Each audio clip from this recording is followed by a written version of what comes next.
പ്രസിദ്ധനായ ഒരു പണ്ഡിതൻ്റെ അരികിൽ ഒരു യുവാവ് വന്ന് വേദനിപ്പിക്കുന്ന സ്വരത്തിൽ ഇങ്ങനെ പറഞ്ഞു: ഗുരു, ഞാനൊരു ചെറുപ്പക്കാരനാണ്. ബാഹ്യദൃഷ്ടിയിൽ എനിക്ക് കായിക ബലമുണ്ട്. പക്ഷേ മണിയറയിൽ ഇണയെ സമീപിക്കുമ്പോൾ ഞാനാകെ തളരുകയാണ്.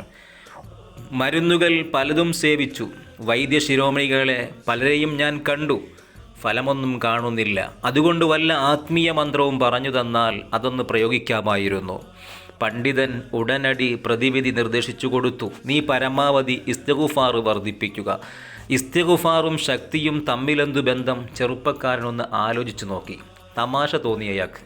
ഗുരു, വിശ്വാസമില്ലാത്തത് കൊണ്ടല്ല, ഒരു മനസ്സുറപ്പിനു വേണ്ടിയിട്ട് ചോദിക്കുകയാണ്. താങ്കൾ പറഞ്ഞതിന് ഖുർആനിൽ വല്ല തെളിവുമുണ്ടോ?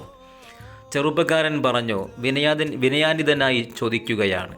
ചോദ്യം പ്രതീക്ഷിച്ചു നിന്ന പോലെ പണ്ഡിതൻ ഇങ്ങനെ പറഞ്ഞു: ഖുർആനിലെ ഒരു വാക്യത്തിൽ ഇങ്ങനെ കാണാം: നിങ്ങൾ രക്ഷിതാവിനോട് പൊറുക്കൽ അഥവാ ഇസ്തിഗ്ഫാർ ചോദിക്കുക, അവനിലേക്ക് പശ്ചാത്തപിച്ച് മടങ്ങുകയും ചെയ്യുക.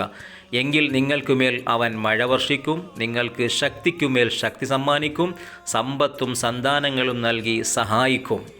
ശക്തിയും സന്താന സമൃദ്ധിയും ഇസ്തിഗ്ഫാറുമായി ബന്ധിപ്പിച്ചിരിക്കുന്നു. ഇതിലൂടെ മനസ്സിലാകുന്നത് ഇസ്തിഗ്ഫാർ വർദ്ധിപ്പിച്ചാൽ ദാമ്പത്യ വിജയത്തിന് ഭാഗ്യം ഒരുങ്ങുമെന്ന് തന്നെയാണ്.